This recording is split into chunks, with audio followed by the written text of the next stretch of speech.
गोविंद दास जी से संगीत सीखने जाते ठाकुर जी। अब एक दिन यशोदा घाट पर श्री गोविंद दास जी गा रहे थे और तभी गुसाई श्री विठलनाथ जी का वहां से निकलना हो रहा था और गुसाई जी ने तुरंत गोविंद दास की ओर देखा। रियाज कर रहे हैं, सुबह सुबह का समय है, रोज ही करते थे, तो कोई ऐसा विशेष ध्यान नहीं दिया था। लेकिन जैसे ही बगल से निकले तो अचानक गोविंद दास रुक गए गाते गाते और रुक करके बोले, फिर से गाओ, ठीक से गाओ, ऐसे मत करो, इतना नाटक अच्छो ना रे लाला, ठीक से गाओ। तो गोविंद, ये बात सुन के गुसाई विठलनाथ जी रुक गए। बोले ये गोविंद दास कौन से बात कर रहा है, क्योंकि वहां कोई था तो था नहीं, अकेले गोविंद दास बैठे हैं। देखो श्री जी तुम समझाए दो लाला को, मैं कल ते नहीं आऊंगा सिखावे, देखो गाना आ रहा ढंग ते। खड़े खड़े गुसाई विठलनाथ जी चुपचाप पहले तो देखते रहे, फिर पास में गए, जाके बोले, ए गोविंद, अरे जय जय प्रणाम, ये तू कहा कर रहा है, रियाज कर रहा हो? बोले हाँ। ये कौन को डांट रहा हो, अभी तू ठीक ते गाओ। तो गोविंद दास जी बोले, जय जय, आपको ना दिख रहे? बोले ना, लाला बैठे हैं सामने, छोटे से लाला बैठे हैं और कान पे हाथ धर के गा रहे हैं। 4 दिन आते सिखा रहा हूं, सीख ही ना रहे, कभी यहां गलती कर दें, कभी वहां ऐसा करें और बार बार ऐसा कर रहे हैं। ये बात इतनी सहजता में गोविंद दास बोल रहे हैं, गुसाई विठलनाथ जी के नेत्र सजल हो गए। बोले ठाकुर जी बैठे हैं सामने? बोले हाँ। कहां बैठे हैं? बोले जी बैठे। गुसाई जी ने झांका, नहीं दिखे। बोले सुनो, उनको मत छेड़ो, तुम गाते रहो, बीच बीच में मैं जो पूछूं वो बताना। क्या, कैसे दिख रहे हैं? बोले छोटे से हैं, नए नए से लाला हैं, 3-4 वर्ष के हैं, नेक नेक चलनो सीखो, ऐसी स्थिति में आमे चल के, और ऊंची धोती पहन के आए हैं, और सुबह सुबह को समय नेक जाड़ो पड़ रहा है तो कारी सॉल ओढ़ के आए हैं लाला।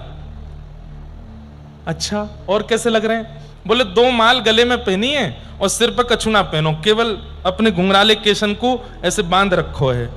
अच्छा, और बोले आंखन में नींद भरी है, बीच बीच में गाते गाते ऐसे आंख मीड़ रहे हैं सुबह सुबह, और फिर गामे, फिर मीड़े, फिर गामे। अच्छा, ये बताओ ठाकुर जी का स्वर कैसा है, उनकी आवाज कैसी है? जब वो गाते हैं तो उनके स्वर कानों को कैसे लगते हैं? गोविंद दास जी ने जो वर्णन किया है ना, सुन के रोंगटे खड़े हो जाएंगे आपके।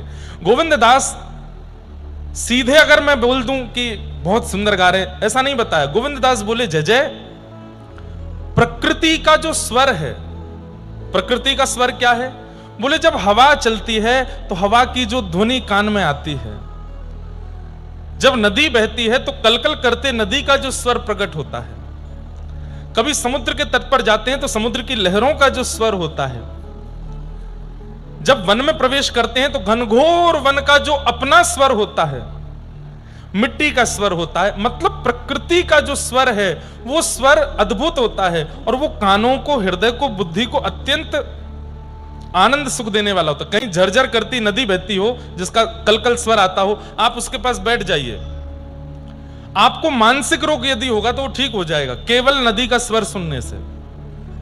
आप घनघोर वन में जाकर के बैठ जाइए, एंजाइटी, डिप्रेशन, दिमाग में जितना होगा सब स्वर ठीक हो जाएगा केवल पत्तों की चलचलाहट सुन करके।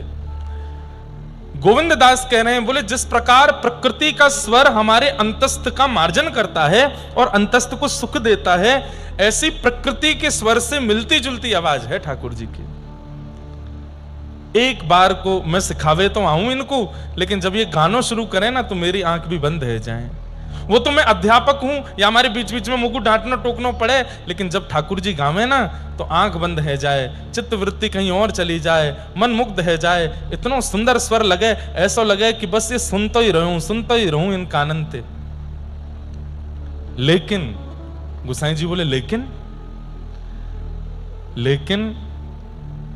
जब किशोरी जी स्वर लगाती हैं, जब किशोरी जी गाती हैं, गोविंद दास बोले किशोरी जी भी आती हैं? बोले हाँ, वो भी तो बैठी हैं बगल में। बोले वो कैसी दिख रही हैं? बोले लाला ते साल भर छोटी हैं, ठाकुर जी ते साल भर छोटी हैं, और सवेरे सवेरे यही हाथ पकड़ के लामे लाला को, और यही बैठा के लामे, यही उठा के लामे नंद भवन ते। अच्छा, और किशोरी जी कैसा गाती हैं? बोले किशोरी जी जब गाती हैं कभी यहां ब्रह्मा प्रकट हो जाते हैं, कभी यहां इंद्र प्रकट हो जाते हैं, कभी यहां सरस्वती प्रकट हो जाती हैं, कभी यहां सारे देवता प्रकट हो जाते हैं। किशोरी जी का गायन होते ही यमुना जी का प्रवाह रुक जाता है, श्री यमुना जी मंत्रमुग्ध होकर प्रकट हो जाते हैं। सूर्य चंद्रमा आकाश से प्रकट हो जाते हैं। सारे लोगों के सब देव, सब ऋषि, सब जन यहां आकर के कान लगा करके केवल वृक्षों के पीछे छुप करके किशोरी जी का स्वर सुनने लगते हैं। ऐसा सुमधुर स्वर है। गोसाई श्री विठलनाथ जी ने गोविंद दास जी के सिर पर हाथ रखा, बोले गोविंद तुम कितने भाग्यशाली हो। ठाकुर जी की लीलाओं का सबको अनुभव हुआ है, लेकिन जैसा अनुभव तुम कर रहे हो ऐसा अनुभव कोई नहीं कर रहा। गोविंद ऐसा कभी कुछ मत करना कि ठाकुर जी तुम्हारे सामने लीला करना बंद कर दें, सदा ये लीलाएं करते रहो। और सुनो, हाँ मेरी योग्यता होगी तो मैं देखूंगा। गोसाई विठलनाथ जी को तो दिखती थी लीला, लेकिन फिर भी बोले तुम आकर के मुझे बताते रहा करो और क्या लीला करते हैं, ठीक है। बोले जी। गोविंद दास इस प्रकार ठाकुर जी को संगीत सिखाते हैं और ठाकुर जी संगीत सीखने जाते हैं। ऐसे गोविंद दास जी एक दिन ठाकुर जी ने इनसे कही,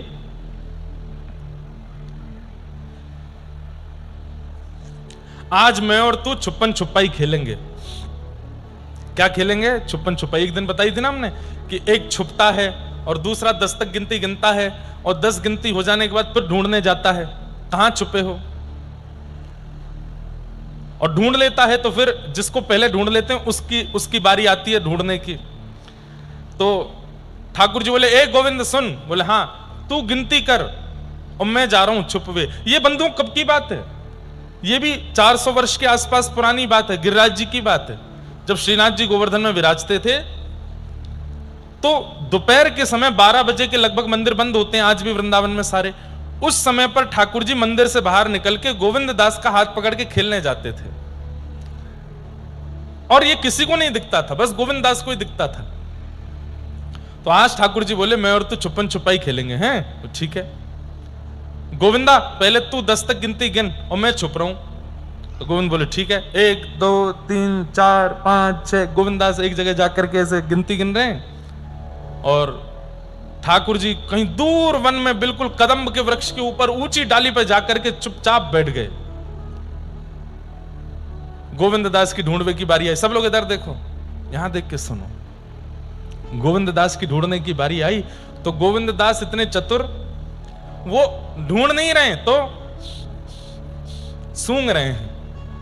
इत्र की सुगंधी जहां जहां से आ रही है वहीं ठाकुर जी जहां जहां चरण धरते हैं। ललित गति विलास वल गुहास प्रणय निरीक्षण कल्पितो रुमाना। ठाकुर जी ललित गति से जब चाल रखते हैं, जहां चरण रखते हैं उतने उतने पत्तों में से, उतने वृक्षों में से सुगंधी अपने आप प्रकट हो जाती है। तो गोविंद दास के लिए कितना सरल हो गया, जहां जाते हैं वहां सुगंधी नहीं होती, सुई मुड़ जाते हैं, फिर आगे जाते हैं, हाँ यही सुगंधी, यहीं चलते रहो, वहीं चलते चलते। अच्छा दूसरी बात, ठाकुर जी के चरणों में हल्के हल्के कुमकुम लगे हैं तो कहीं कहीं कुमकुम की छाप दिख जाती है। ठाकुर जी जिस वृक्ष को छूते हैं वो वृक्ष पिघल जाता है, उतना हिस्सा वृक्ष का टपकने लगता है, तो उससे पता चल जाता है यहां छू के गए हैं। गोविंद दास ऐसे ढूंढते ढूंढते गए और बड़ी जल्दी उस वृक्ष के नीचे पहुंच गए जहां पर अनंत सुगंध आ रही थी, सौंधी सौंधी ठंडी हवा चल रही थी। ठाकुर जी के संग प्रकृति चलती है, जहां जहां ठाकुर जी चलते हैं प्रकृति चारों ओर घूमती है। सौंधी सुगंध आ रही है, मंदम मंदम हृदय स्पर्शी, तन स्पर्शी, अत्यंत सुख देने वाली हवा चल रही है। गोविंद दास पहचान के बोले यहीं बैठे हैं, अब ढूंढना है। गोविंद दास ने नजर घुमाई और जैसे ही ऊपर देखे तो ऊपर ही ठाकुर जी बैठे थे, जैसे यहां बैठे हैं वो बैठे हैं ना, ऐसे ही बैठे थे ठाकुर जी। लाला मिल गो। ठाकुर जी रिसिया के उतर गया, तो कैसे मिल जाऊं मैं कहूं ना ढूंढे, मैं इतनी दूर जाके छिप जाऊं तब भी मुझको कहीं ना कहीं तो जाके ढूंढे ही लेवे, तो को कैसे पता चल जाए, मैं कह को बताऊं मुझे कैसे पता चले, मुझे तो पता चले। अब सुनो, बात मत घुमाओ, जाओ गिनती करो, अब मैं छुपूंगा तुम ढूंढो। ठाकुर जी बोले ठीक है मैं जा रहा हूं। ठाकुर जी गए, जाए करके 1 2 3 4 5 गिनती करने लगे। गोविंद दास जी चटपट एक वृक्ष के ऊपर चढ़ के जाके बैठ गए। ठाकुर जी ने 10 तक गिनती गिनी, 10 गिनती गिनवे के बाद देखी कहां है। बोले अब धूप पड़ रही है, दोपहर को समय है, अब या गोविंद दास को ढूंढना पड़ेगा, जन कहां जाके छुप गए होगा। एक काम करूं, बोले कहा या कुछ छुपो रहने में जाके सो रहा हूं। और ठाकुर जी गए मंदिर में जाके रजाई ओढ़ के सोए गए। और वहां गोविंद दास बैठे, ठाकुर जी आ रहे होंगे, ठाकुर जी आ रहे होंगे। 4 बज गए शाम के, और 4 बजने का मतलब है उत्थापन, ठाकुर जी के मंदिर खुलते हैं सब जगह। गोविंद दास अब तक छुपे ही बैठे हैं और पसीना पोंछ रहे हैं, बार बार आ रहे होंगे, जय जय आ रहे होंगे। यहां नहीं आ पा रहे, थोड़ा पास चलो जाऊं, ज्यादा दूर आगे और लगूं, जय जय लाला, कहीं ज्यादा दूर चले गए दिखे, फिर और पास चले गए, अरे जय जय जल्दी ढूंढ लो मुझको, और ठाकुर जी की तरफ से कोई प्रत्युत्तर नहीं आवे। इतने में ही संध्या के उत्थापन के दर्शन खुल गए मंदिर में, और टन टन टन घंटे की आवाज बजी। गोविंद दास जी बोले, ये तो मंदिर खुलवे को ध्वनि है रही है। अच्छा, तो मतलब मैं यहां छुपा बैठा हूं, खुद जाके मंदिर में दर्शन दे रहे हैं भक्तन को। अभी बताऊं। इतने में ही गोविंद दास हाथ में छड़ी लिए और बोले, आज नहीं छोड़ूंगा या लाला को, आज बताऊंगा। और श्रीनाथ जी मंदिर की ओर जाने लगे। यहां गोसाई जी विठलनाथ जी ठाकुर जी की आरती कर रहे हैं, ठाकुर जी खड़े हैं, मंद मंद मुस्का करके ठाड़े हैं। गोसाई जी विठलनाथ जी आरती कर रहे थे। अचानक से ठाकुर जी को याद आई कि अरे मैं तो गोविंद को वन में छोड़े आया हूं, वो अभी तक मेरी बातें निहार रहा होगा। तभी ठाकुर जी ने ध्यान लगा के देखी कहां है गोविंद, तो देखी वो तो छड़ी लेके मारवे आ रहा है। सोई ठाकुर जी खड़े खड़े कटकटाने लगे। कटकटाने समझते हैं, घबराने लगे, ऐसे हाथ पर कांपने लगे ठाकुर जी के। तो अब आप लोग सुनकर के आश्चर्यचकित होंगे, ठाकुर जी के साथ ऐसा कैसे हो सकता है? हो रहा है। ठाकुर जी सख्य भक्ति में प्रवेश कर गए, सख्य भाव में प्रवेश कर गए। सख्य भाव में परमात्मा भाव नहीं रहता फिर उनका। वो सखा बनते हैं तो पूरे पूरे सखा बनते हैं, वो लाला बनते हैं तो पूरे पूरे लाला बनते हैं, हमारी आपकी तरह नहीं। दत्त धाम में किसी वैदिक गुरु जी से कह दिया कि हम आपके पुत्र हैं। अब जब जब दत्त धाम आ रहे हैं तब तो पुत्रवत व्यवहार कर रहे हैं, दत्त धाम से जाके फोन भी नहीं कर रहे। ऐसे नहीं है ठाकुर जी। ठाकुर जी अगर किसी से संबंध बनाते हैं तो पूर्णतया निभाते हैं, और उसमें बिल्कुल भी झलक नहीं आने देते कि वो परमात्मा है। इस बात की कि बीच बीच में कहीं बोलने लग जाएंगे मैं तो परमात्मा हूं, तुम मेरे संग ऐसे कैसे कर सको ना। सखा हैं तो पूरे पूरे सखा हैं। ठाकुर जी घबराने लगे। गोसाई जी ने देखी, तुरंत पर्दा कियो, मंदिर बंद कियो। जय जय कहां गए हो आप, इतने घबरा क्यों रहे हैं, इतने डर क्यों रहे हैं? सो ठाकुर जी बोले, गोविंद आ रहा है, गोविंद दास आ रहा है, छड़ी लेके आ रहा है, और मुझको बहुत डांटेगो, मुझको बहुत मारेगो। अरे जय जय ऐसे कैसे मारेगो? आप परमात्मा हो, आप जगत नियंता जगदाधार हो, श्रीनाथ हो आप। अरे नाए सबके काज हूं, बाको तो सखाऊं ना, वहां पे पूरा अधिकार है। देख आवे वारो है, अभी द्वार पे आके मुझको डांटेगो, मुझे बात डर लग रहा है। आपने कहा कियो? बोले मैंने कछु ना कियो ऐसो तो जबरदस्ती लड़वे आ रहा हो मुझे, आप जाके आगू बाहर ही रोक दो। गोविंद दास बाहर आकर के खड़े हो गए, और वहां गोविंद दास का एक शब्द गाया उन्होंने, दाव ले आयो भाज गमार। ठाकुर जी को गमार कह रहे हैं। गमार का मतलब पता है? जो पढ़ा लिखा नहीं होता उसको गमार बोलते हैं, जो अनपढ़ गमार ऐसे बोलते। तो ठाकुर जी को गोविंद दास बोल रहे हैं, दाव ले आयो भाज गमार, कभी तो निकसे को बाहर, ऐसी दूंगो मार। भीतर बैठो है मंदिर में जाए के, मैं यहीं बैठो रहूंगा, कभी तो बाहर आवेगो, और जब बाहर आवेगो तभी ये छड़ी लेके भागूंगा तेरे पीछे। इतने में गोसाई विठलनाथ जी भीतर से निकल के आए। गोविंद, सो गोविंद दास जी खड़े, जय जय कहा कर रहे हो? हैं ठाकुर जी की स्तुति करनी चाहिए, वंदना करनी चाहिए, तू यहां द्वार पे खड़े है कि गमार करो ठाकुर जी थे। गोविंद दास बोले, जय जय गुरुजी, आप सो एक प्रार्थना। बोले कहा, आप मेरे और लाला के या भाव के बीच में मत आओ, है आपकी कृपा से, आपकी कृपा से ही ठाकुर जी मेरे संग सख्य लीला कर रहे हैं, पर मैं ना चाहूं कि आप या बीच में दखलंदाजी करो, बिल्कुल मत आओ, मुझको बात करन दो लाला से। अरे कभी कभी यूं भी तो विचार कर लेकर कि वो परमात्मा है। बोले ये विचार अगर गुरुजी करवाएंगे तो फिर सख्य विचार नहीं बनेगा। अगर परमात्मा का विचार करना है तो फिर सख्य भाव नहीं रख पाऊंगा मैं, मुझे परमात्मा भाव में ही रहने दीजिए। देख तेरे कारण जय जय घबरा रहे हैं भीतर। बोले घबरान दो, काम ऐसो कियो इनने, घबरावे वारो, घबरान दो। दाव ले आयो भाज गमार, कभी तो निकसे को बाहर, ऐसी दूंगो मार। ठाकुर जी चुपचाप भीतर ही बैठे हैं। गोसाई जी इतने प्रसन्न हो रहे हैं, बोले गोविंद के संग कितनी लीला करते हैं ठाकुर जी। एक दिन भीतर श्रीनाथ जी का श्रृंगार कर रहे थे, और गोविंद दास बाहर बैठ करके कीर्तन गा रहे थे। ये नित्य का नियम होता था। जब जब ठाकुर जी का श्रृंगार होता है तब तब कीर्तनिया बाहर बैठ करके कीर्तन गाते हैं ठाकुर जी का।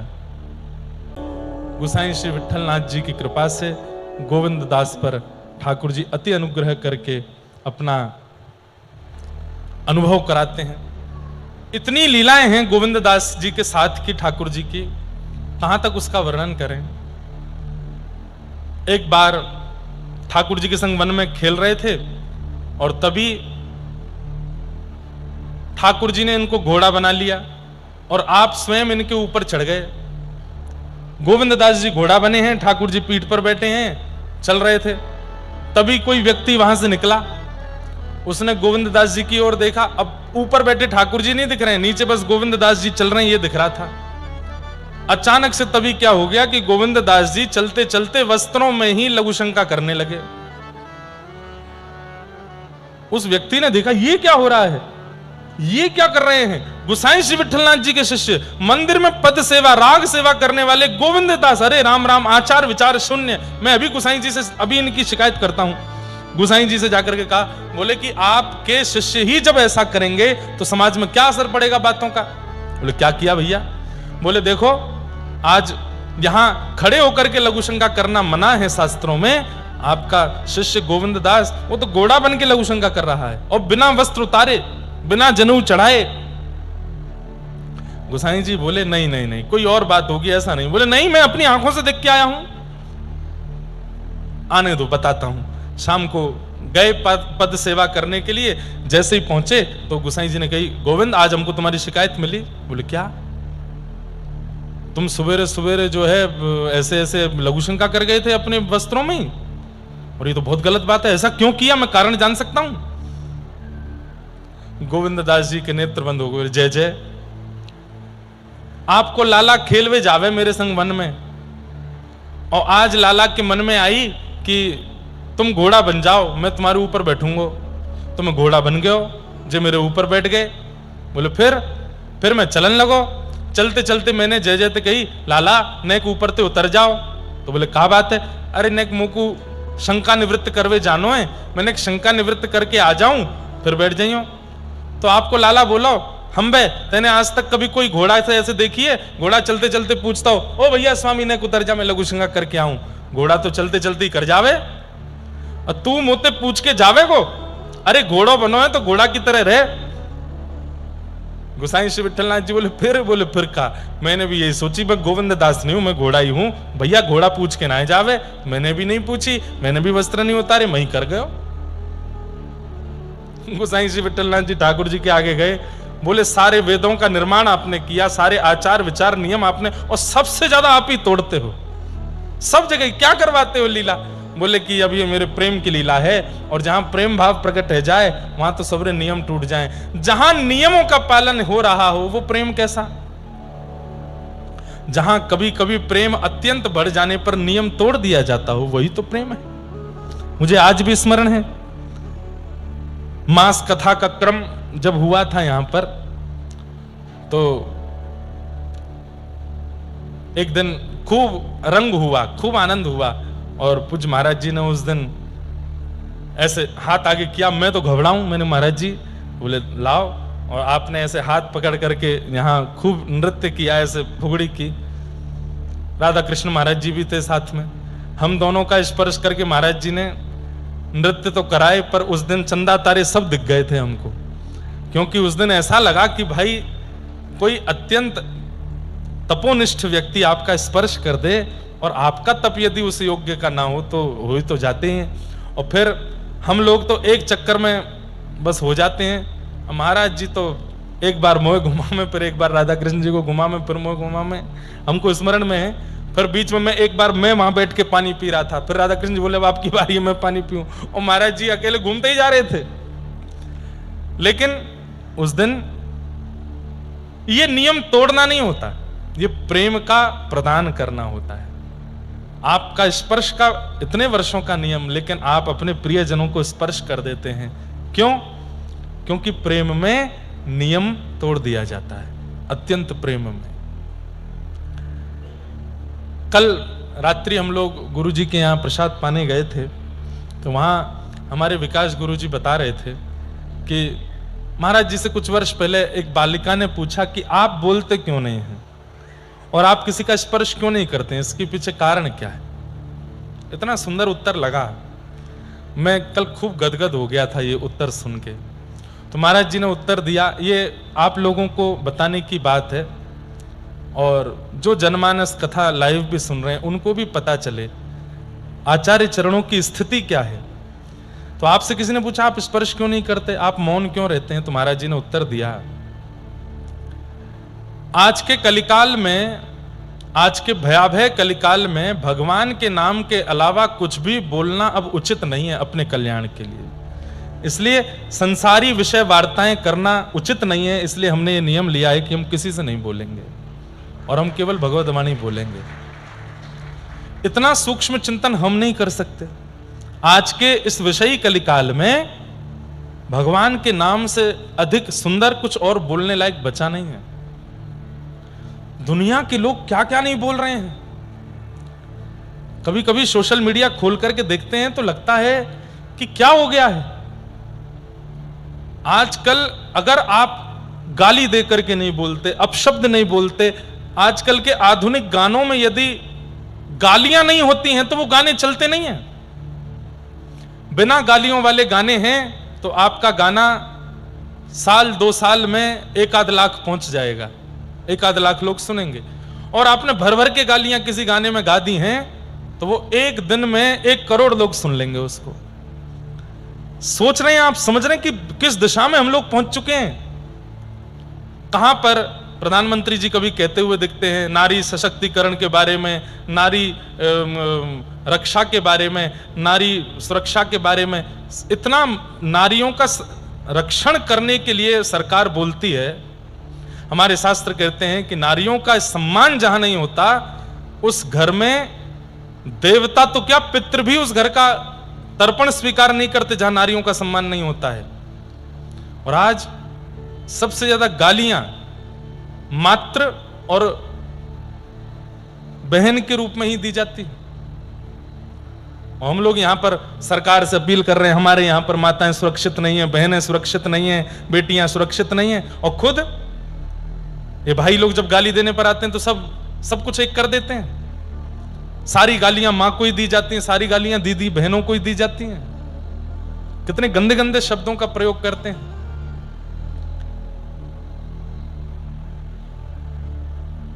और सबसे बड़ी बात, बोलने वाला तो है ही, सुनने वालों को भी वही सुनने में सुख मिल रहा है। और इनमें केवल पुरुषों का दोष नहीं है, आजकल की नवयुवतियां भी इसमें बहुत आनंद लेती हैं, बहुत प्रसन्न हो रहे हैं। हाँ हाँ, कितनी अच्छी वाली गाली दी, ये कोई बात है। तब महाराज जी ने, अब ये तो आज की बात हम देख रहे हैं, महाराज जी ने तो वर्षों पहले नियम ले लिया कि अब इस संसार में बोलने लायक वस्तु या बोलने लायक कुछ बचा नहीं है भगवान के नाम के अलावा। इसलिए मौन हो गए, केवल भगवान नाम कभी कभी बोलते हैं। मैंने एक बार स्वर सुना था महाराज जी का, महाराज जी को भी स्मरण नहीं होगा कि जब मास कथा हो रही थी तो अचानक से गोदावरी जी में जल आया था और पूरा दत्त धाम इतना आनंद में आ गया था। मुकुंद काका भी थे साथ में, आप भी शायद गोविंद काका की उस दिन आए थे। तो हम लोग सब लोग गए थे नीचे गोदावरी स्नान करने, महाराज जी भी आए। तो जब मुकुंद काका स्नान कर रहे थे तब महाराज जी ने उनके पीछे खड़े होकर के एक बार कहा था दिगंबरा, तो मैं वहीं पास ही खड़ा था। तब मैंने बस स्वर पहली बार महाराज जी का सुना और वो स्वर इतना अद्भुत था। ये हम महाराज जी को संकुचित करने के लिए महाराज जी को नहीं बोल रहे हैं, आप सबके बीच अपने भाव बता रहे हैं। तो महाराज जी ने उत्तर दिया कि अब इस संसार में बोलने लायक कुछ बचा नहीं है भगवान नाम के अलावा, इसलिए हम मौन रहेंगे, केवल भगवान नाम बोलेंगे, इसलिए मौन है। फिर प्रश्न हुआ कि आप किसी का स्पर्श क्यों नहीं करते। इसका उत्तर सुन के तो मैं रात में बड़ा प्रसन्न हुआ। आपने उत्तर दिया कि जिस अंग को ठाकुर जी का स्पर्श प्राप्त हो गया हो उस अंग को अब संसार के किसी स्पर्श की इच्छा नहीं है। जिस देह को ठाकुर जी ने छू दिया है या जिस देह ने ठाकुर जी को छू लिया है, अब उससे संसार के जीवों को छूने की इच्छा नहीं होती, इसलिए स्पर्श की इच्छा नहीं।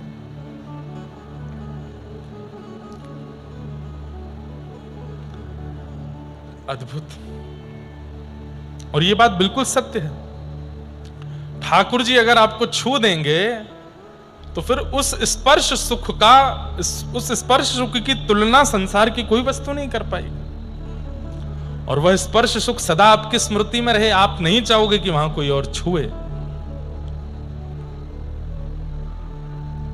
एक बार एक प्रेमी कहीं बैठा था तो उसकी प्रियतमा आई और उसके बगल में बैठ करके केवल उसके ऐसे हाथ रखा जंघा पर, और वो हाथ थोड़ी देर रख के वार्ता करके वो चली गई। थोड़ी देर बाद उसका मित्र आया और मित्र आकर के जैसे ही बगल में बैठा और हाथ रख, तो उसने हाथ, इधर हाथ मत रख, इधर रख ले। बोले इधर क्यों नहीं रखूं, यहां अभी अभी मेरी प्रियसी ने मुझे स्पर्श किया था, मैं चाहता हूं कि ये स्पर्श सदा मेरे को अनुभव में रहे। अरे कैसे कैसे लोग संसार में, ये संसारी प्रेम करने वाले लोगों के व्यवहार ऐसे होते हैं। उस वस्त्र को धो नहीं रहे हैं जिस वस्त्र को हमारे प्रियतम ने छू दिया है, जिस वस्त्र से हमारे प्रियतम की सुगंध आ रही है उसको धो नहीं रहे हैं कि सदा ये सुगंध आती रहे। ये तो संसारी प्रेम है। लेकिन जिस तन को, जिस मन को, जिस बुद्धि को ठाकुर जी ने छू दिया हो, कौन चाहेगा कि उस तन को अब कोई और छुए। इसलिए महाराज जी ने स्पर्श नियम लिया कि हम किसी का स्पर्श नहीं करेंगे, क्योंकि श्री दत्त प्रभु ने इस तन को छू दिया है, अब ये उन्हीं का है। हमको ठाकुर जी ने तो नहीं छुआ, पर ठाकुर जी ने जिनको छुआ उन्होंने हमको छू दिया, तो ये कृपा तो हो ही गई दास पर।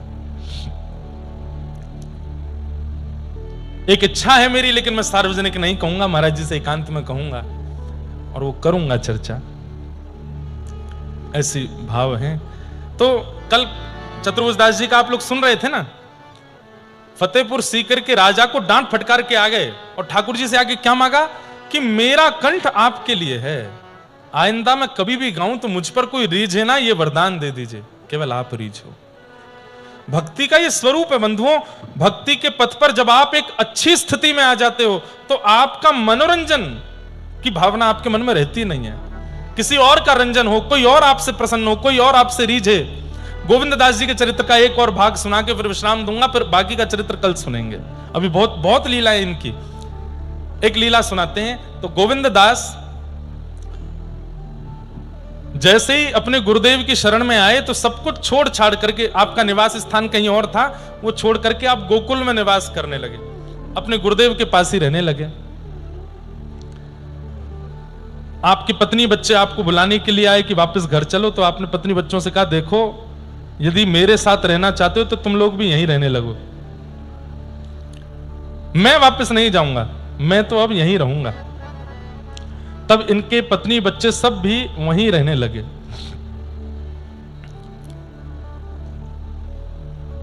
कुछ साल निकल जाने के बाद इनके गांव के कुछ लोग वो गोकुल आए, और गोकुल आकर के मन में इच्छा थी कि हमारे यहाँ के बहुत बड़े प्रसिद्ध गायक थे गोविंद दास, उनसे मिलके तो आए, कैसे हैं।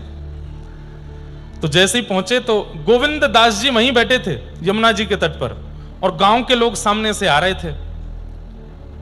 अच्छा एक बात बताएं आपको, गुरु शरणागति के बाद, भगवत अनुग्रह प्राप्त होने के बाद व्यक्ति का रूप स्वरूप बदलने लग जाता है। वो पहले जैसा दिखता था, पहले जैसे बोलता था, उठता बैठता चलता फिरता था, भगवत शरणागति हो जाने के बाद, जीवन में गुरु आ जाने के बाद उसमें परिवर्तन आ जाता है। उसके बोलने का तरीका, बैठना चलना उठना, इन सब में एक अलग सा परिवर्तन होता है। और उससे भी बड़ी बात, उसके चेहरे में भी परिवर्तन आ जाता है, अत्यंत दीनता छलकने लगती है। आपने पता नहीं देखा कि नहीं कभी ऐसे किसी को, पहले महासंसारी था और अचानक से भगवत भक्त हो गया। एक प्रमाण मैं दे सकता हूं जो शायद आप लोगों ने देखे हों। हमारे बरसाने में विराजमान परम पूजनीय प्रातस्मरणीय श्री विनोद बिहारी दास बाबा, दर्शन किए तो बहुत अच्छी बात है, नहीं किए तो करने चाहिए। विनोद बिहारी दास बाबा पहले वो सितार वादन करते थे, और बंगाल में बाबा के अपने मुख से सुनाई हुई घटना, अभी कुछ दिन पहले मैं बैठा था, रात्रि में 1 बजे की बात बाबा बता रहे थे। बाबा ने एक सुंदर मंदिर का निर्माण वहां हो रहे हैं, तो उसमें एक दिन के प्रवचन के लिए बुलाया था। तो मैं रात में 1 बजे पहुंचा, 1 बजे ही बैठ गए मुझे लेके, और मुझसे बात करते करते बोले पहले हम संगीतज्ञ थे, बंगाल का शरीर है उनका। बोले हम संगीत में सितार वादन करते थे और बड़े बड़े हमारे कार्यक्रम होते थे, खूब धन मिलता था, खूब यश वैभव मिलता था, जिसके कारण संसारी सारे विषय चित्त में आ गए थे। घर परिवार के लोग मनाते मनाते हार गए, सब छोड़ छाड़ करके हम एकांत में रहते थे, केवल अपना संगीत का कार्यक्रम करना, खूब धन लेना और खूब विषय में खूब प्रवृत्ति। मैंने कहा फिर बाबा ये परिवर्तन कैसे आया? बोले बस बैठे बैठे एक दिन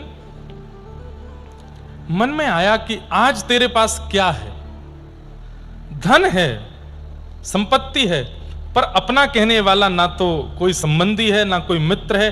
बोले क्योंकि इस स्थिति में अभिमान आ चुका था कि सब छोड़ छाड़ के जा चुके थे। तो मन में आया आज तेरा कहने वाला कोई भी नहीं है साथ में, तेरा है कौन तेरे पास में? और अब अगर तू दोबारा संसार के पास जाना भी चाहेगा तो क्या तुझे पहले की तरह कोई स्वीकार करेगा? ये प्रश्न सब अपने आप चित्त में आ रहे थे। बोले सुबह सुबह का समय था और तभी करताल बजाते हुए, मृदंग बजाते हुए बंगाल के मार्ग में कुछ कीर्तनी हरे कृष्ण महामंत्र बोलते हुए जा रहे थे। हरे कृष्ण कृष्ण कृष्ण हरे हरे, हरे राम राम राम हरे, कीर्तन करते हुए जा रहे थे। बोले वो ध्वनि कान में ऐसी पड़ी, बोले इतनी बार वो कीर्तन पड़ा था। वो सुबह सुबह कीर्तन की आवाज आती थी, कभी ऐसे बैठता था, कभी तकिया रख लेता था, कभी बंद करता था, ये सुनाई ना दे। लेकिन आज वो कीर्तन जब कान में पड़ा, नेत्र बंद हो गए। और बोले वो कीर्तनी दूर जा चुके हैं, लेकिन मेरे चित्त में वो स्वर घूमता रहा, घूमता रहा, घूमता रहा, घूमता रहा। अब उठ के चलते फिरते, बैठते, नहाते, खाते, हंसते, पीते, जागते, बस वो कीर्तन। और मैं संकोच करूं कि ये क्या हो रहा है मेरे साथ। और बस वो दिन, उसके बाद विषय छूट गया, विकार छूट गए, वासनाएं छूट गई, सब छूट के बस इच्छा हुई कि अब चलो। और सब छोड़ के गुरु शरणागति ली, सब त्याग करके बरसाने आ गए और तब से श्री जी के शरण में है। क्या कहेंगे इसको?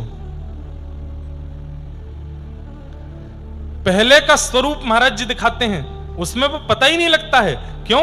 क्योंकि संसारिक स्वरूप था ना, तो पूर्ण उसी भाव में थे। और ठीक 1 साल बाद ही जब पूर्ण विरक्त और वृंदावन आ गए, तब का चित्र महाराज जी ने दिखाया, तो नेत्रों में दीनता दिख रही है, अत्यंत दीन, अत्यंत सरल, अत्यंत सहजता सब अनुभव हो रही है। भगवत सामीप्य प्राप्त होने के बाद, भगवत शरणागति होने के बाद यदि दैन्य नहीं आया है तो इसका मतलब भगवत शरणागति हुई नहीं है। दैन्यता सबसे बड़ा लक्षण है, और वो नेत्रों में, वाणी में, स्वभाव में, व्यवहार में, बुद्धि में, विचार में दैन्यता दिखने लगती है। हमारे दत्त धाम के जितने भी परिकर के लोग हैं, उनमें दैन्य अटूट है। दैन्य की खान कह दूं तो कोई कम नहीं है, ऐसा दैन्य। परिक्रमा कर रहे होंगे, भयंकर धूप पड़ रही है, जैसे ही दिखे महाराज जी आ रहे हैं तुरंत दंडवत कर लेंगे, बड़ी दीनता से बात करेंगे, बड़ी दीनता से कोई भी बात का उत्तर देंगे। दैन्य कितना है! और ये दैन्य इस बात का प्रमाण है कि आपकी गुरु शरणागति और भगवत शरणागति अच्छे से हो गई है। और गुरु शरणागति, भगवत शरणागति के बाद भी सिर ऊपर है, झुकने में आलस आ रहा है, उठने में आलस आ रहा है, नियम करने में आलस आ रहा है। किसी भी प्रकार के बात विकार को कोई अपशब्द कह देता है तो क्रोध में भर जाते हैं, तुरंत आ जाते, मुझसे कैसे कह दिया, मेरे ईगो पे बात। ये ईगो वाली बात भक्त के चित्त में रहती नहीं है, वो ईगो को नष्ट कर चुका होता है। तो गोविंद दास बैठे थे और आपके गांव के सब लोग आए, तो गोविंद दास के आव भाव चेहरे से पहचान ही नहीं पाए कि ये गोविंद दास हैं। क्यों? अत्यंत दीन हो गए हैं। अरे भैया हम पास के उस गांव से आए हैं, हमारे गांव का एक व्यक्ति गोकुल में रहता है। तो गोविंद दास जी बोले क्या नाम है उसका? बोले उसका नाम है गोविंद स्वामी। आपने उसको देखा? तो गोविंद दास जी बोले वो तो मर गए। स्वयं ही बोल रहे हैं वो तो मर गए। भले आदमी थे बेचारे, बढ़िया गाते थे। अरे गांव के लोग बोले हाँ आप जानते थे? हाँ जानते थे, थोड़ा इतना ज्यादा नहीं था पर हाँ थोड़ा बहुत जानते थे, गाते बजाते थे कुछ। हाँ बोले हाँ मर गए वो तो। अरे भैया आप इतने ऐसी सरलता से बोल रहे हो मर गए? हाँ हमारे गांव का इतना प्रतिष्ठित व्यक्ति था, गोकुल आया था वो तो गोसाई विठलनाथ जी की शरणागति लेने, ऐसे कैसे मर गया? बोले बस मर गया। आपको मरने वाले को क्या बताएं कैसे मर गया? मर गया। भला आदमी था बेचारा। गांव के लोग तो बड़े चिंतित हो गए। एक ने कही, एक आदमी से पूछ के, मुझे तो ये सिर फिरा लग रहा है, किसी और से पूछते हैं। बोले किसी और से क्या पूछें, सीधे गोसाई विठलनाथ जी के पास चलते हैं, उन्हीं से पूछते हैं। गोसाई जी विठलनाथ जी के चरणों में गए और बड़े दीन दुखी से हो गए गांव के लोग। गोसाई जी बोले कहां से आए हो? बोले पास के गांव से आए हैं। बोले अच्छा, हमारे गांव का एक व्यक्ति आपकी शरणागति के लिए आया था। अच्छा, क्या नाम था? बोले गोविंद स्वामी। अच्छा अच्छा, हाँ हाँ हाँ। वो पधार गए? गोसाई विठलनाथ जी बोले किसने कहा पधार गए? नहीं नहीं नहीं, वो कहां पधारे हैं? अरे अभी वो ठकुरानी घाट यमुना जी के तट पर एक व्यक्ति बैठा था, वो तो बोला वो तो मर गए, और वो ये भी बोल रहा था बहुत भले आदमी थे, मर गए बेचारे। गोसाई जी ने बाहर निकल के, कौन बोल रहे थे? बोले वो बैठा वहां पे। गोसाई जी हंस के बोले वो खुद गोविंद स्वामी ही तो है, वो खुद ही बोल रहे हैं। गांव के लोग दौड़ करके गए, जाके बोले गोविंद दास, आपसे हमने पूछा कि गोविंद स्वामी, आपने ये क्यों कहा कि मर गए? बोले मैं यही तो बता रहा हूं कि गोविंद स्वामी मर गए, गोविंद दास अभी जीवित है। जिनके अंदर स्वामी पना था वो पधार गए, अब तो दास जीवित है। गुरु की शरणागति के बाद अब मैं दास बन गया हूं, मेरा स्वामित्व चला गया है, अब मैं स्वामी नहीं हूं। श्री गोविंद दास के साथ ठाकुर जी कैसी कैसी लीला करते थे, और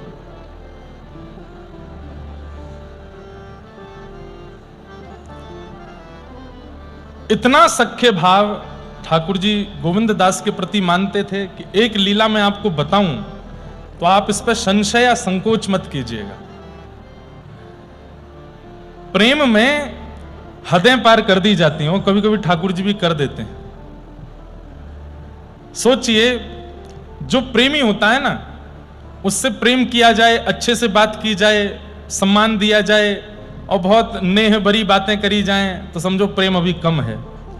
प्रेम अटूट हो चुका है, ये कब मानो? जब छेड़छाड़ शुरू हो जाए, उसको कभी नोच के भाग गए, कभी उस पर जल डाल के भाग गए, कभी उसको घेर के भाग गए, कभी उसको मतलब तंग करना भी एक प्रकार से प्रेम की एक चरम स्थिति है।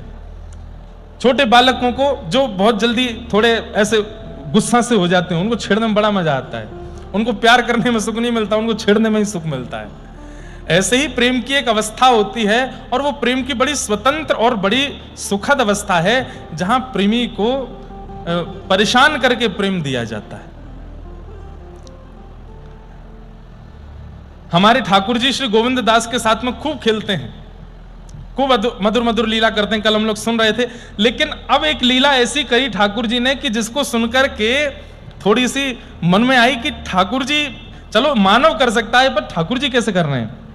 श्री प्रियादास जी वर्णन कर रहे हैं। गए हैं बाहिर भूमि तहां, कृष्ण आए झुम करी, बड़ी धूम आके बोढ़न सोमार के, इन्हु निहार उठ मार दई बाहि सो, जो कौतुक अपार सख्य भाव रस सार के, माता मग चाहे बड़ी बेर भई आई तहां, कहां बार लाई ओट पाई उरधारी के, आयो यो विचार अनुसार सदाचार कियो, लियो प्रेम गाढ़ कभू करत संभार के।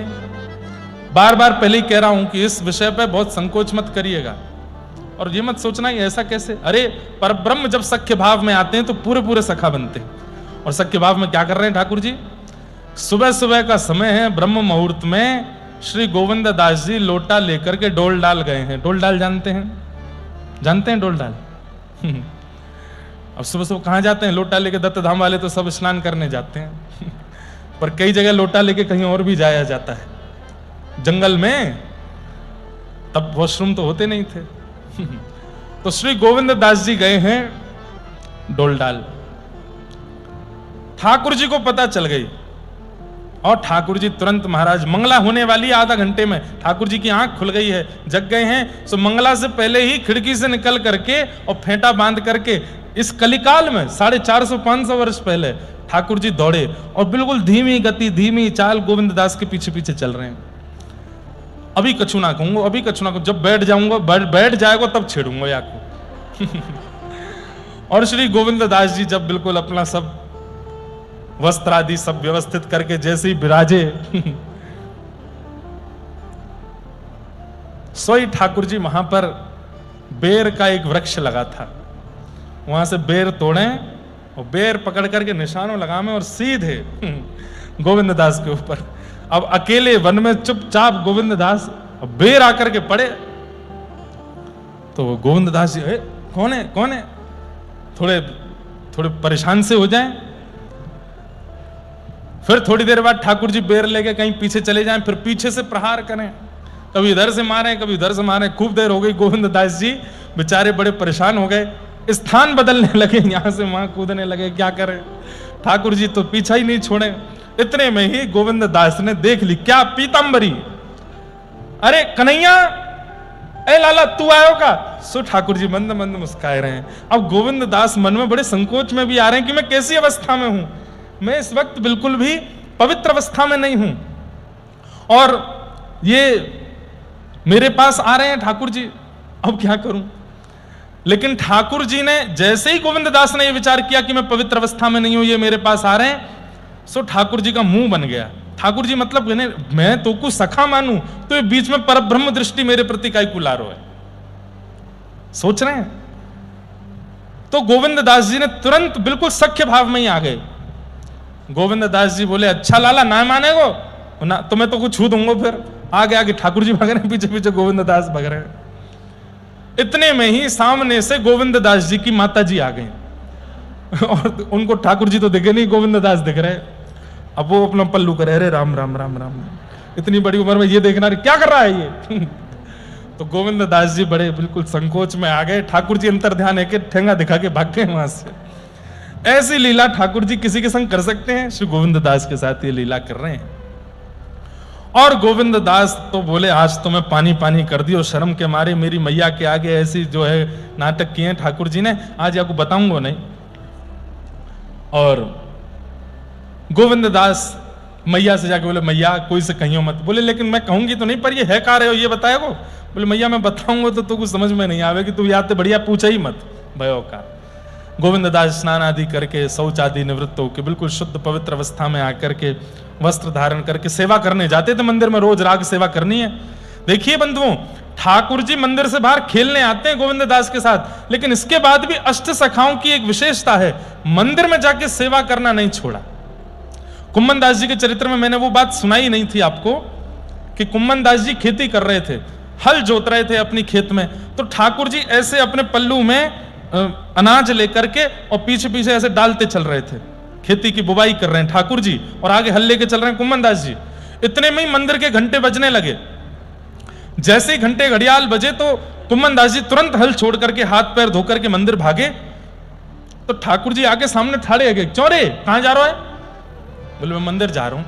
अरे मैं तो तेरे साथ खड़ा हूं, मैं तो तेरे संग हल चलवा रहा हूं, मैं तो तेरे संग यहीं ठाड़ा हूं, तेरे सामने ठाड़ा हूं, फिर तू मेरो दर्शन कर। मंदिर का ही गुजारो, मंदिर में तो मैं अस्थिर रह के खड़ा रहूं और उन लोगों को दिखाई दूं जो मुझको सचल ना देख सके, वो अचल मेरो दर्शन वहां पे करें। मैं तेरे संग सचल यहां डोल रहा हूं, फिर मंदिर का ही गुजारो है। गोविंद दास चतुर्भुज दास जी का उत्तर बहुत सुंदर है। क्या कहते हैं? ठाकुर जी आप मेरे खेत में आते हो, मेरे घर पे आते हो, मेरे पास आते हो अपनी इच्छा से। कल को यदि मुझसे कोई अपराध हो गया तो आप आना बंद कर दोगे, लेकिन मंदिर में आप विराजमान हुए हो मेरी गुरुदेव की इच्छा से, आचार्य की इच्छा से, और चाहे जो हो जाए मेरे घर आना बंद कर दोगे, पर मंदिर से तो आप कहीं नहीं जाओगे ना, वहां तो आप सदा मिलोगे। आज यदि मेरी भक्ति कम हो जाए और आप मेरे पास आना बंद कर दो तो भी मुझे रोना नहीं पड़ेगा आपको ढूंढने के लिए। मुझे पता है कि आप मंदिर में बैठे हो, वहां से आप नहीं जाओगे। मुझे अपनी भाव पर विश्वास नहीं है, मेरे भाव से तो आप दूर भी हो सकते हो, पर मेरे आचार्य के भाव से आप मंदिर में प्रतिष्ठित हो, वहां से कहीं नहीं जाओगे। इसलिए मैं उस स्थान जाना क्यों बंद करूं जहां मुझे सर्वदा आपका दर्शन होना है, मैं तो वहां जाऊंगा। ठाकुर जी संग खड़े हैं तो भी वो मंदिर गए और मंदिर जाकर के ठाकुर जी का मधुर दर्शन किया। तो अष्ट सखाओं के प्रति एक विशेष बात यह है कि आपने प्रेम में आकर के ठाकुर जी की इतनी मधुर अंतरंग लीलाओं का अनुभव करके भी मंदिर जाना नहीं छोड़ा, मंदिर जाते हैं और मंदिर की जो सेवा है वो करते हैं।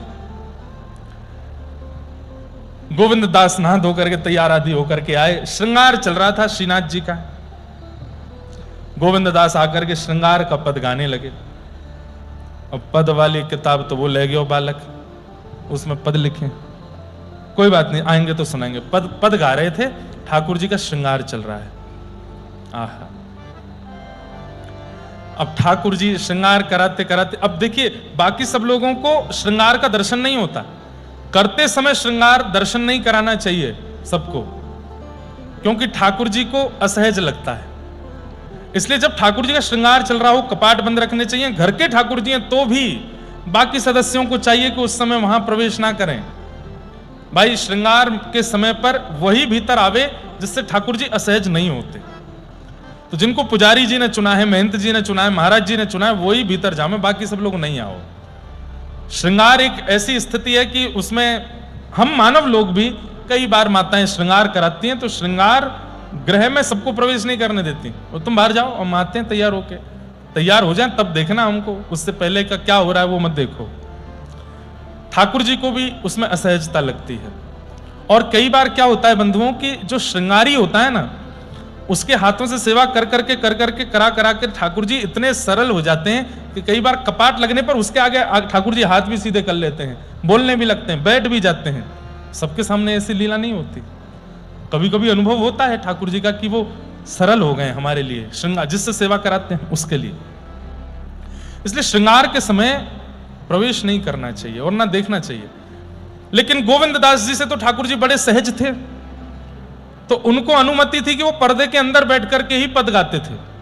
तो पर्दे के अंदर बैठ करके पद गा रहे थे और ठाकुर जी के गोविंद दास जी संकोच में है। बहुत ध्यान से इधर देखो, ये लीला थोड़ी सी अनुभव करने की है। गोविंद दास जी सुबह की लीला से थोड़े सकुचाए हुए से हैं।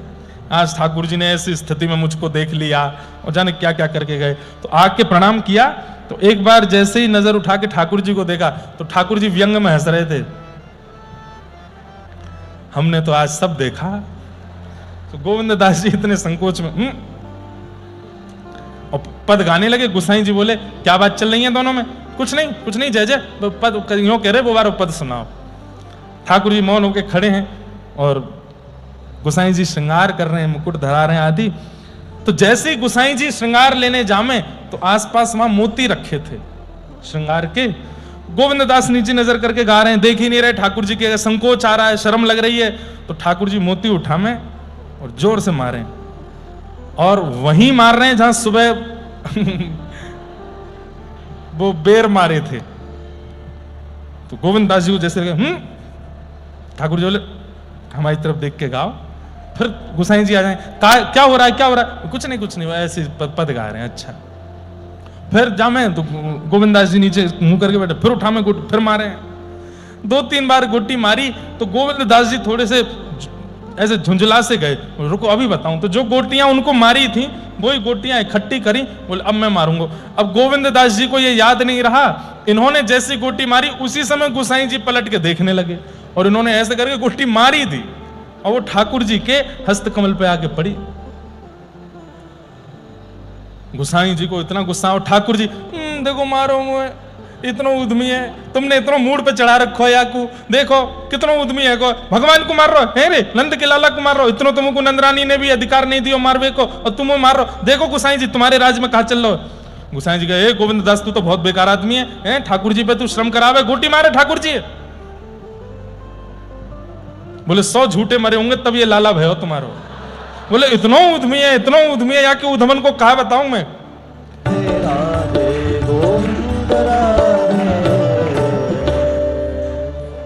बड़े जगन्नाथ जी आ गए, जय हो। आपको गोद में बैठाएंगे तो व्यासपीठ नीचे आ जाएगी। इनके लिए कुर्सी लगा दो भैया, गुरुदेव के पास में वहां पर विराजमान कर दो। आ जाओ ऊपर, आ जाओ। जय, बड़ी कृपा।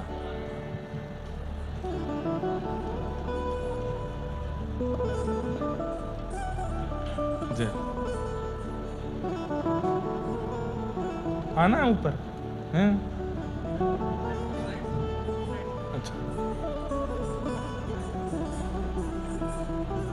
अब व्यास शासन इतना बड़ा है कि या तो आप ही सुनाओ आगे की कथा, आपकी लीलाएं हैं, दर्शन दे दो सबको। जय हो श्री जगन्नाथ महाप्रभु की। चलो वहां आसन लगवा दो, वहां विराजमान। महाराज जी को भी दर्शन दियो वहां पे। हाँ, क्या बता रहे थे हम तो हाँ, तो गोविंद दास जी बोले तुम्हारो ये छोरा इतना बिगड़ गयो है, इतना झूठ बोले, या तो कछुना कहेंगे हमें समझा रहे हैं, इतना उधम मचावे। सो गोविंद दास जी बोले आप बता दो। गुसाई जी बोले क्या कहा उधम कियो लाला ने, बताओ। ठाकुर जी बोले सुबह बारो बता, सुबह बारो। तो गोविंद दास बोले नहीं नहीं जय जय, वो छोड़ो, उधम की तो कोई बात नहीं है, लेकिन बस कृपा है, लाला ऐसी रीझे रहे हमसे, इनकी ये कृपा हम पर बनी रहे। आपका भी एक बार तानसेन जी के साथ में मिलन हुआ था। तानसेन एक बार फिर गुसाई जी ने बुलाए। तानसेन आए, आकर के गिरिराज जी की मधुर सेवा कर रहे थे। आज गायन जब किया तो तानसेन जी को उस जमाने में 500 वर्ष पहले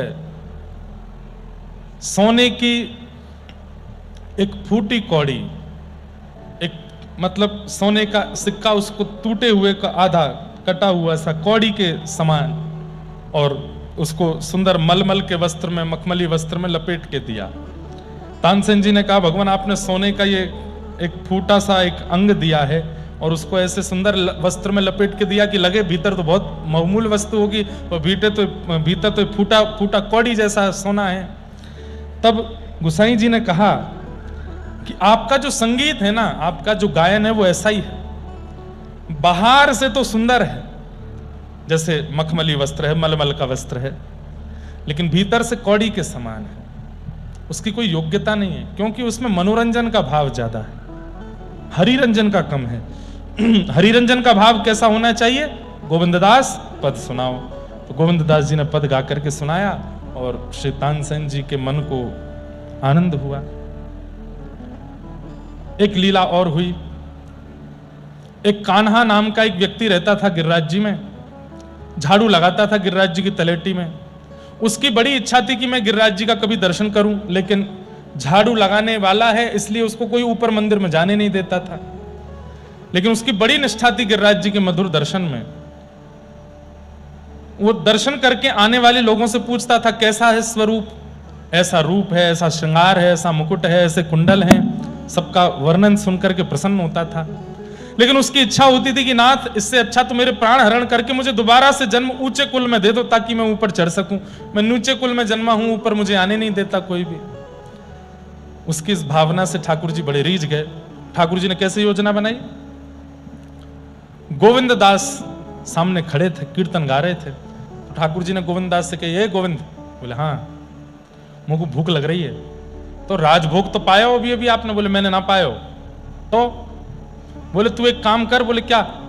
गोविंद की खिरक, तेरी जो खिरक है जहां पे हम खेलें, तुम वहां जाए करके गोबर के कंडान में बढ़िया बाटी सिद्ध कर, मैं राजभोग दर्शन के बाद वहीं आऊंगा, आज वहीं दार बाटी खाएंगे।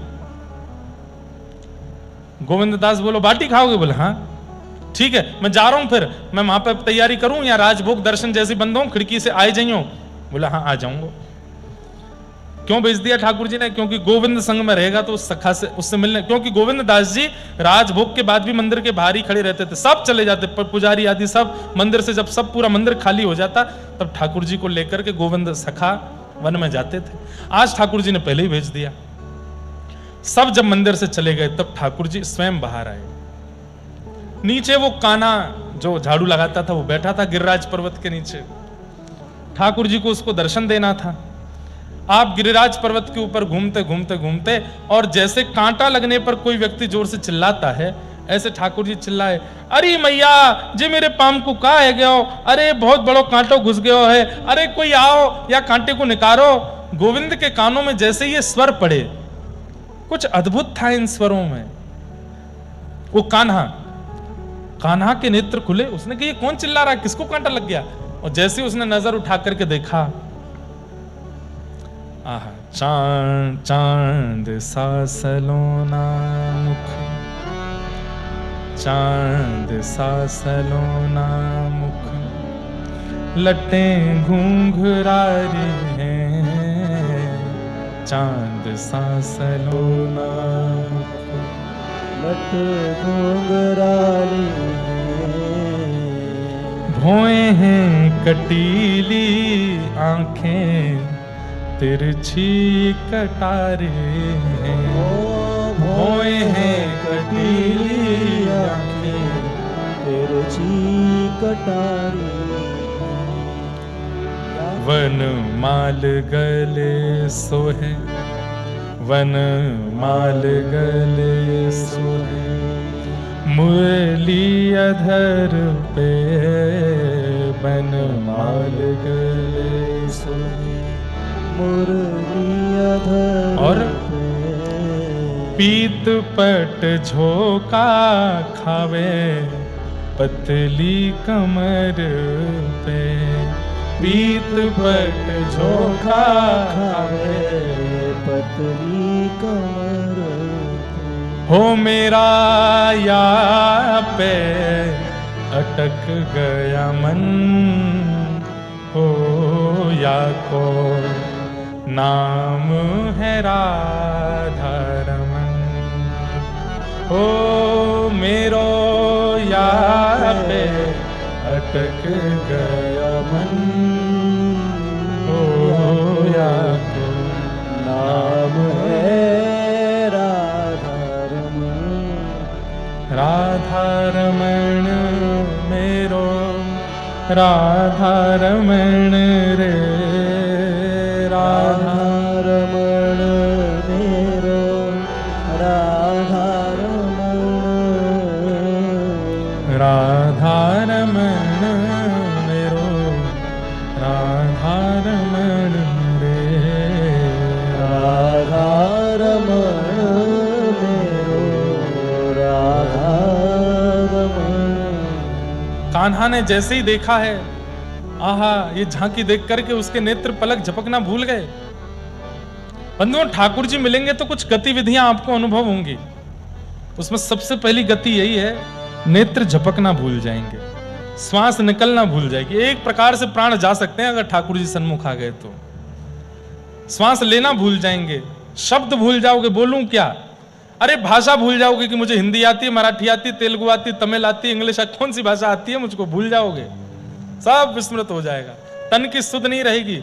जाहे लगन लगी घन श्याम के, धरत है कहीं पग पड़त है कितहूं, पैर रखोगे कहीं जाएगा कहीं, रही ना काहू काम की, किसी काम के नहीं रह पाओगे। चाहे लगन लगी घन श्याम की। कान्हा ऐसे देखता रह गया। एक टक ठाकुर जी ऊपर से बोले, अरे ऐसी देख तो रहेगो, ऊपर आ, मेरे पाम में कांटो लग गया है। तो होश आया कान, अरे मैं ऊपर कैसे आऊं, मैं तो कान्हा हूं, मैं झाड़ू लगाऊं, मेरा अधिकार नहीं है गिरिराज जी पे ऊपर चढ़वे को। अरे बाद में देखी जाएगी अधिकार की बात, तू जल्दी ऊपर आ, मेरे कांटो लग गया हो पाम में। नीचे तो कान्हा बोला, तुम कौन हो? बोले परिचय बाद में दे दूंगा, पहले ऊपर आ ना, पहले बताओ तुम कौन हो? अरे मैं नंद जी को छोरा, यशोदा जी को लाला हूं मैं, जो मंदिर में अंदर दर्शन दे वही वारे। बोले हाँ वही हूं। अब तो कान्हा के रोम रोम, और इधर उधर देखे, कोई देख तो नहीं लेगा, वो कोई ना देख रहा तो ऊपर आ, जल्दी कांटो निकाल, देख मुंह को बड़ी पीड़ा है रही। कान्हा ऊपर चढ़ गया। आहा, कभी सोचा नहीं था उसने कि ठाकुर जी इतना अनुग्रह करेंगे। आहा, कान्हा जाकर के सामने बैठ गया, हाथ पांव सब कांप रहे हैं, कुछ कर नहीं पा रहा है। ठाकुर जी ने कही, ले जल्दी मेरे चरण रख अपनी गोद, सीधे चरण पधरा दिए उसकी गोद में। आकाश में इंद्रादि देवता प्रकट हो गए, बोले जय जय, हम पे तो इतनी कृपा कभी नहीं करी, लक्ष्मी को भी चरण आप छूने नहीं देते, ये कान्हा की गोद में सीधे चरण पधरा दिए। प्रेम की अवस्था देखते हैं बंधुओं, प्रेम कितना कमाया आपने, प्रेम कितना है आपके पास, उसके आधार पर ठाकुर जी अपनी कृपा का चयन करते हैं। चरण दे दिए उसकी गोद में, बोले जल्दी कांटो निकाल। अब वो पकड़ तो चरण रहा है, देख मुखमंडल रहा है, ठाकुर जी बोले नीचे देख, नीचे देख, जल्दी देख, मामा कांटो लगो है। देखी तो कांटा मिला, अब उंगली से निकाले सो ठाकुर जी चिल्ला में, बोले उंगली ते ना निकलेगो। बोले तो कैसे निकलेगो? बोले अपनो मुंह ले जा और अपने दांत ते निकाल। अब कैसी छवि है, ठाकुर जी एक गिरिराज जी की शिला पर बैठे हैं और नीचे कान्हा बैठा है, और एक पैर ठाकुर जी ने उसकी गोद में रखा है, दूसरा पैर उठा करके वो अपने मुख से उसमें से कांटा निकाल रहा है, नीचे तलवे में से, और नेत्रों से अविरल अश्रुधार गिर रही है, और ठाकुर जी प्रेम भर करके उसकी ओर देख रहे हैं। बोले सुन, अब मेरे पाम को कांटों निकल गो। बोले हाँ, अब चल मुझ को अपने कंधा पे बैठा ले। यहाँ ठाकुर जी दोनों चरण लटका के बैठ गए, उसका सिर पकड़ लिया। बोले चल, बोले कहा, बोले बाटी खवा के लाऊं तो को। आज गोविंद दास ने बाटी बनाई है। लेकर के ठाकुर जी जा रहे हैं। कान्हा बोलो गोविंद दास के सामने मत ले जाइयो। क्यों? बोले सबसे ज्यादा तो वही हल्ला करें। जब जब मैं गिरिराज जी पे चढ़वे को प्रयास करूं तो गोविंद, ए ऊपर मत चढ़ियो, झाड़ू लगावे, तू ना जा सके ऊपर, आचार विचार को ध्यान रखे कर। ठाकुर जी अच्छा, या गोविंदा को तुम्हें बताऊंगा। सुन तू एक काम कर, यहीं पेड़ के पास रुक, मैं जाऊं। ठाकुर जी गए। गोविंद दास ने बढ़िया बाटी बना रखी थी। ठाकुर जी प्रेम से बाटी पाने लगे। लेकिन स्थिति क्या, अब बाटी बन के जैसी परोसते हैं, परोस करके गोविंद दास दूसरी बाटियां सिद्ध कर, इतने में ठाकुर जी, अरे बाटी पूरी है कि जल्दी दे। गोविंद दास बोले बाटी खावे में समय लगे, गरम गरम बाटी फोड़ो, घी डालो, फिर में अंदर दाल डालो, फिर मिला के पाओ, समय लगे, इतनी जल्दी कैसे पा रहे हो आप? ठाकुर जी बोले भूख लग रही है, हमारे में गप गप पा रहा हूं, जल्दी दे। खूब सारी बाटी। गोविंद दास जी बोले पेट है, कुआ है, समुद्र है, कहां जा रही है इतनी बाटी? ठाकुर जी बोले ऐसे कहो तो मैं कल तक खावे नहीं आऊंगा तेरे पास। अरे ना जय जय खाओ। लेकिन जैसे ही ठाकुर जी थाड़े भये, तो पीतांबरी ऐसी फैल गई ठाकुर जी की। क्यों?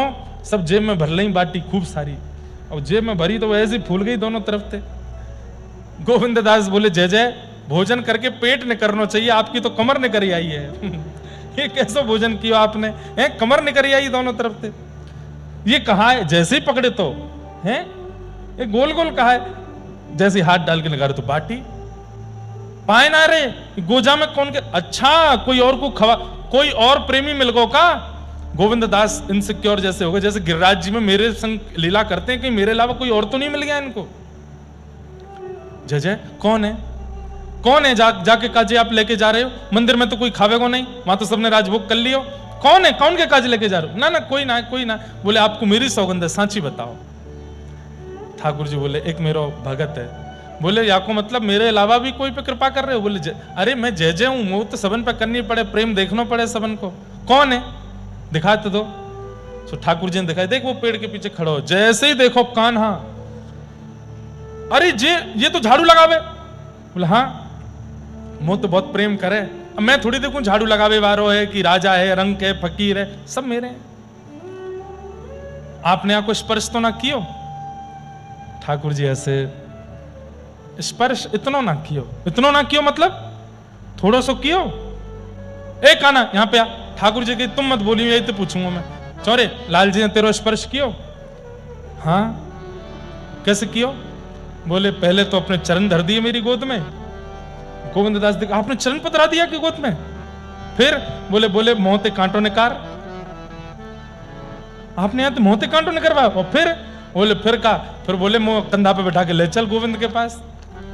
आप यहाँ की कंधा, और न्यो कह रहे हो थोड़ा सा इस पर सब्र तो करा दियो आपने, चरण दे दिए, बाकी मुंह से कांटों ने करवा रही हो, बाकी ऊपर चढ़ के बैठ के आए गए यहाँ पे, और न्यो कह रहे हो मैं। और सुनो, यहाँ से जो कियो वाको तो मैं बाद में बदलो लूंगा, इतना प्रेम मोते ना कियो जितना यहाँ को कियो। वहां से पहले अब मंदिर में बाद में जाओगे, पहले शुद्धि करो। झाड़ू लगावे वाले के ऊपर चढ़ के जा रहे हो, पहले जाओ गोविंद कुंड में जाके स्नान करो, आचमन करो और शुद्ध है जाओ, तब जाओगे मंदिर में। नहीं तो गुसाई जी को सब बात बता दूंगा मैं। ठाकुर जी बोले अरे गोविंद तू मेरा सुखाना है, देख जाड़ो पड़ रहा हो, बहुत ठंड है रही है, मैं नहाऊंगा ना, जाड़ो लग जाएगा मुंह को। बोले नहाना तो पड़ेगा। बोले ना नहाऊंगा ना। तो गोविंद दास बोले एक काम करो। बोले क्या? गोविंद कुंड को जल लेके अपवित्र पवित्र हुआ कर लो, पवित्र है लो, ऐसे छींटो मार लो। बोले हाँ ये कर लूंगा। ठाकुर जी गोविंद कुंड पे जाके बैठे, जल हाथ में लेकर के 3 बार आचमन किया, आचमन करके अपवित्र पवित्र हुआ कर रहे हैं। इतने में गोविंद दास ने पीछे से ठाकुर जी को धक्का दिया और गेड़ दिए ठाकुर जी गोविंद कुंड में। अब तो मुकुट उतर के यहाँ गए, पाक खुल गई, ठाकुर जी के केश खुल गए। आहा मधुर झांकी, ठाकुर जी तैर रहे हैं गोविंद कुंड में और गोविंद दास जी को मधुर दर्शन है रहे हैं। इतने में ही ठाकुर जी बोले गोविंदा तू भी आ ना। मैं ना आ रहा हूं। क्यों? उत्थापन को समय है गयो है, मंदिर खुलवे वारो, मैं तो कीर्तन करूंगा वहां जाके। और अब पता चलेगी क्यों, आप तो यहाँ नहा रहे हो, जब मंदिर में नहीं मिलोगे तो गुसाई जी डांटेंगे आपको। और ये तो भागे ऊपर मंदिर को, पीछे से ठाकुर जी भागे। अब ठाकुर जी जाकर के जैसे मंदिर में थाड़े भये, गुसाई जी ने तभी कपाट खोले। सो कहा देखो श्रीनाथ जी के सबरे वस्त्र गीले और उनमें से जल गिर रहा है, ठाकुर जी ऐसे थाड़े हैं। जय जय, ये जल कौन ने डाल दिया आप पे? गोविंद दास पीछे से बता रहे, बोले आज ऐसी ऐसी लीला करके आए हैं, वह कान्हा की गोद में बैठ के डोले और मैंने कही ना कि नहा धो के जाइयो, सो नहा के आए हैं। तो ठाकुर जी बोले सांची क्यों ना बतावे? बोले क्यों? नहा के ना आया हूं, याने धक्का दे दियो मुंह को गोविंद कुंड में, मैं तो आचमन कर रहा हूं वहां पे, मैं तो प्रोक्षण कर रहा हूं, जाने मुंह को धक्का दियो, याने गीलो कियो, गोसाई जी बहुत बिगड़ गयो है। गोसाई जी बोले भैया तुम दोनों की नोक झोंक ऐसी चलती रहे, ठाकुर जी ऐसी आप कृपा बनाए रखो, या गोविंद की आपसों आपकी गोविंद सो ऐसी नोक झोंक चलती रहे और मैं बीच में सुख लेता रहूं। ऐसी ठाकुर जी की मधुर लीला श्री गोविंद दास के साथ करते थे। इस प्रकार एक दिन गोविंद दास जी शाम ढाक पर बैठे थे और ठाकुर जी ने आज्ञा करी, गोविंदा अब लीला पूरी है गई, अब तेने खूब रस गा दियो, खूब मधुर मधुर भाव या जगत को दे दिए और तेने मुंह को बड़ो सुख दियो, अब आगे बहुत भयानक समय आ रहा है, हमारो तेरो प्रेम ये संसार के लोग पचा नहीं पाएंगे, अब तू आजा। और ठाकुर जी ने गोविंद दास को आज्ञा करके और अपने सुंदर निकुंज में प्रवेश करायो है। बोलो भक्तवत्सल भगवान की जय। ऐसे ठाकुर जी की मधुर लीला गावे वाले श्री गोविंद दास, उनको हम बारंबार प्रणाम करते हैं और बारंबार उनको वंदन करते हैं।